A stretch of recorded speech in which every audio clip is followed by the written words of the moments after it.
तो दोस्तों, most awaited Tamil film Kanguva release हो गई है, जिसमें साउथ के सुपरस्टार सूर्या डबल रोल में मौजूद है। इस मूवी का बजट 350 करोड़ रुपए है और ये इंडिया की सबसे महंगी फिल्मों में से एक है। मूवी में साइंस फिक्शन, फैंटेसी और एक्शन को जोड़कर एक खतरनाक कहानी दिखाई गई है, जो कि थोड़ी कॉम्प्लेक्स है। अगर आप इस फिल्म को अच्छी तरह समझना चाहते हैं तो ये वीडियो देखते रहिए, जहां हमें रशिया देश का एक प्राइवेट बायोमेडिकल रिसर्च सेंटर दिखाया जाता है। यहाँ पर बच्चों पर इलीगल एक्सपेरिमेंट्स करके उन्हें सुपर पावर्स दी जाती थी। एक दिन उस लैब से जीटा नाम का एक बच्चा भाग जाता है और क्योंकि वो रिसर्च सेंटर इंडियन बॉर्डर के पास था, तो वहाँ से वो बच्चा एक ट्रेन में सवार होकर गोवा पहुँच जाता है और यहाँ वो एक आदमी की तलाश चालू कर देता है। दूसरी तरफ उस रिसर्च सेंटर के सोल्जर्स जीटा को ढूंढना शुरू करते हैं, क्योंकि वो एक बहुत पावरफुल टेस्ट सब्जेक्ट था। उधर गोवा में फ्रांसिस थिएडोर नाम का एक आदमी रहता था, जो कि एक बाउंटी हंटर था, मतलब पैसा लेकर किडनैपिंग करने वाला। फ्रांसिस और उसका असिस्टेंट कॉल्ट गोवा की पुलिस के लिए काम करते थे और वो पैसे लेकर क्रिमिनल्स को पकड़ते थे। फ्रांसिस की एक गर्लफ्रेंड थी एंजेला, वो भी एक बाउंटी हंटर थी। पहले तो वो दोनों साथ में काम करते थे, लेकिन जब से उनका ब्रेकअप हुआ तब से एंजेला फ्रांसिस के काम में दखल दे रही थी। फिर एक दिन फ्रांसिस और कॉल्ट एक क्रिमिनल को पकड़ने के लिए एक समुद्री जहाज पे जाते हैं, पर वहाँ गलती से वो आदमी उनके हाथों मारा जाता है। तब वो दोनों वहाँ से निकल के भागने लगते हैं, लेकिन उस वक्त उस जहाज पे वो बच्चा जीटा भी मौजूद था, जिसने ये मर्डर होता हुआ देख लिया था। और जीटा को जिस आदमी की तलाश थी वो असल में फ्रांसिस ही था, क्योंकि उन दोनों का कोई पुराना कनेक्शन था। फिर फ्रांसिस और कॉल्ट वहाँ से चले जाते हैं और उनके वहाँ से जाने के बाद एंजेला उस जहाज पर पहुँचती है। वहाँ जब उसे वो क्रिमिनल मरा हुआ मिलता है, तब वो जीटा को अपने साथ रख लेती है, ताकि वो उससे ये जान सके कि वो खून किसने किया है, क्योंकि इस राज के बदले में उस क्रिमिनल का भाई एंजेला को पैसे देने वाला था। उधर जब फ्रांसिस और कॉल्ट को पता चलता है कि एंजेला के पास वो बच्चा है, तो वो दोनों वहाँ पहुँचकर उस बच्चे को किडनैप कर लेते हैं और एक जगह पर छुपा देते हैं। पर अब एंजेला को ये पता चल गया था कि फ्रांसिस और कॉल्ट ने उस क्रिमिनल को मारा है, इसीलिए वो उसके भाई को लेकर वहाँ पहुँच जाती है, जहाँ जीटा, कॉल्ट और फ्रांसिस मौजूद थे। लेकिन तभी उस जगह पर वो रशियन सोल्जर्स भी आ जाते हैं और वो वहाँ पर हमला करके जीटा को लेकर चले जाते हैं। तब फ्रांसिस को भी उस बच्चे से कोई कनेक्शन महसूस होता है और वो उसे बचाने के लिए उन रशियन सोल्जर्स के पीछे भागने लगता है। असल में जीटा और फ्रांसिस का सदियों पुराना रिश्ता था और उन दोनों ने किसी वजह से नया जन्म लिया था। उनके पिछले जन्म की कहानी लगभग 1000 साल पहले की है, जिसे समझने के लिए हमें इतिहास और एक लंबी घटना को जानना पड़ेगा। सन 1050 के दौरान इंडिया में 5 आइलैंड यानी टापू थे, जिनका नाम था मंडियारू, वेंकाडू, मुक्काडू, अरथी और पेरुमाची। इन सभी आइलैंड की अलग अलग खासियत थी और यहाँ के लोग दूर रहकर भी एक दूसरे से काफी जुड़े हुए थे। लेकिन सिर्फ अरथी ही ऐसा टापू था जहाँ के लोग बहुत खतरनाक थे और वो दूसरों से ज्यादा वास्ता नहीं रखते थे। इन 5 द्वीप में सबसे बड़ा और खूबसूरत था पेरुमाची द्वीप, जहाँ के लोग बहुत हिम्मत वाले और ताकतवर थे। इस कबीले के राजा सिंधी का बेटा था कंगुआ, जो कि एक बहुत अच्छा योद्धा था। कंगुआ असल में फ्रांसिस का पिछला जन्म था, जिसने काफी बड़ी बड़ी जंग लड़ी थी।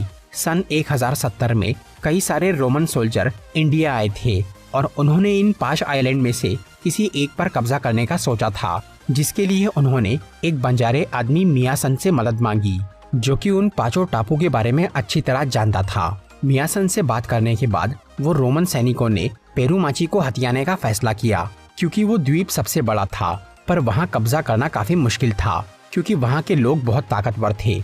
इसलिए मियासन ने मंडियारू द्वीप के एक आदमी कोडुआ को अपने साथ शामिल कर लिया, जो कि बहुत चालाक था। उसकी मदद से ये लोग पेरुमाची को कमजोर कर सकते थे। कोडुआ का एक बेटा था पोरुआ, वो असल में जीटा का पिछला जन्म था, जिसकी कहानी हमें आगे देखने को मिलेगी। फिर कोडुआ पेरुमाची के राजा सेंधी के पास जाता है और वो वहाँ के 100 योद्धाओं को काम दिलाने के बहाने गांव से बाहर निकालता है। फिर वो अपने कबीले वालों के साथ मिलकर पेरुमाची के इन 100 लोगों को मार डालता है। इसके बाद कोडुआ दोबारा सिंधी के पास जाता है और फिर से 100 लोगों को काम के बहाने वहाँ से बाहर निकालता है। लेकिन पेरुमाची वाले अब तक कोडुआ की ये चाल समझ गए थे, इसलिए इस बार कंगुआ अपनी फौज के साथ मिलकर उन दूसरे कबीले वालों को मार डालता है। फिर वो कोडुआ को सजा देने के लिए अपने गांव में लाता है।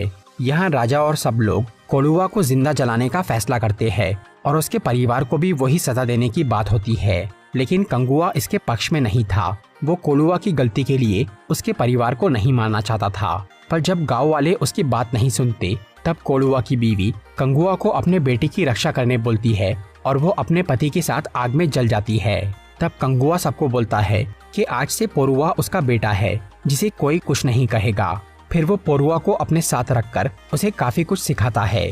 दूसरी तरफ मियासन अब कोलुआ के मरने के बाद रोमन सैनिकों को अरथी टापू पर लेकर जाता है, क्योंकि वो लोग पेरुमाची के दुश्मन थे और इनकी मदद से रोमन सोल्जर वो टापू जीत सकते थे। यहाँ वो लोग आपस में सौदा कर लेते हैं।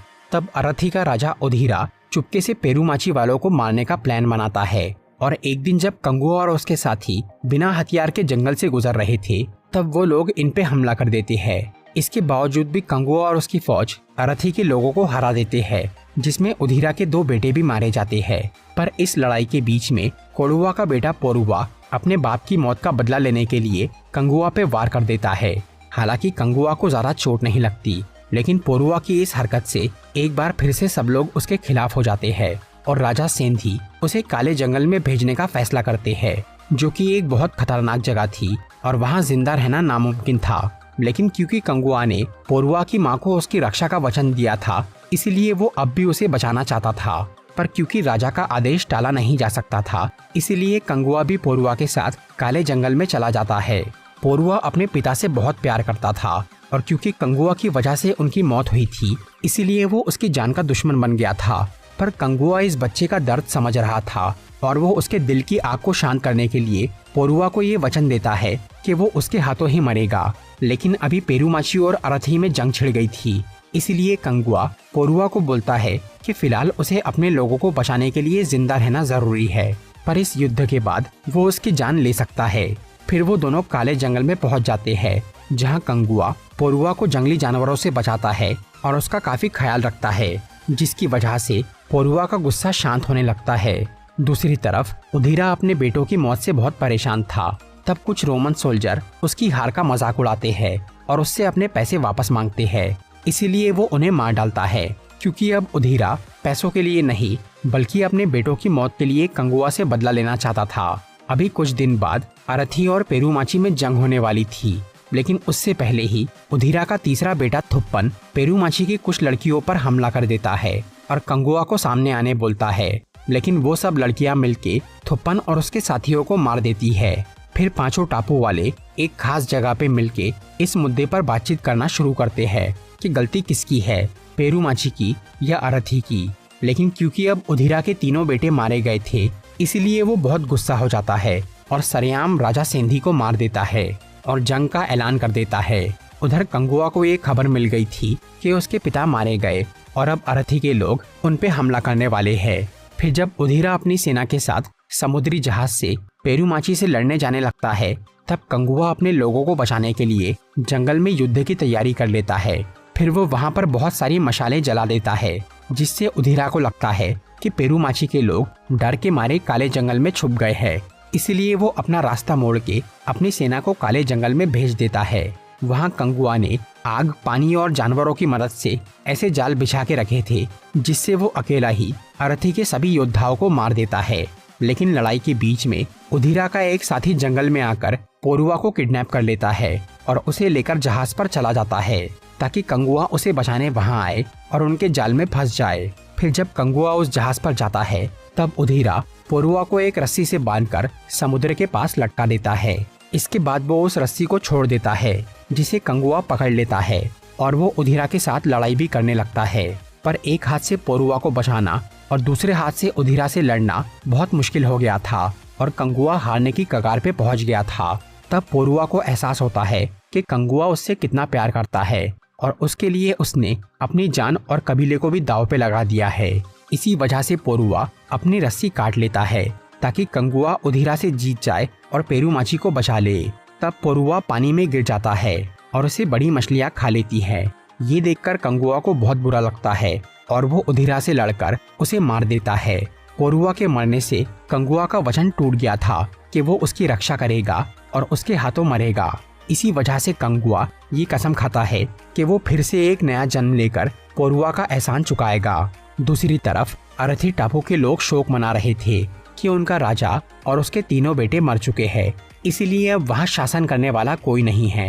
तभी वहाँ पर उधिरा का चौथा बेटा रक्तांगसन आता है, जो कि एक नाजायज औलाद था और वो रखेल से जन्मा था, इसीलिए उधिरा ने उसे घर से निकाल दिया था। पर अब वो लौट जाता है और खुद को अरथी का नया राजा घोषित कर देता है।